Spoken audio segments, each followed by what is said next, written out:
Hare Krishna. So I'm going to do a demonstration. This is the second demonstration of how Hastha number 1, number 2, and number 3 can be applied into Keherwa drut style, otherwise known as Keherwa Lohara.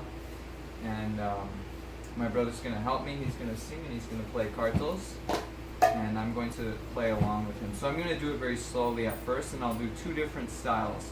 I'll do the standard Kirtan style, and I'll be using my thumb, and then I'll be doing a more bhajan style where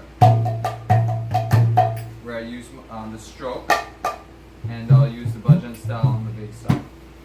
So, go ahead. Hare Krishna.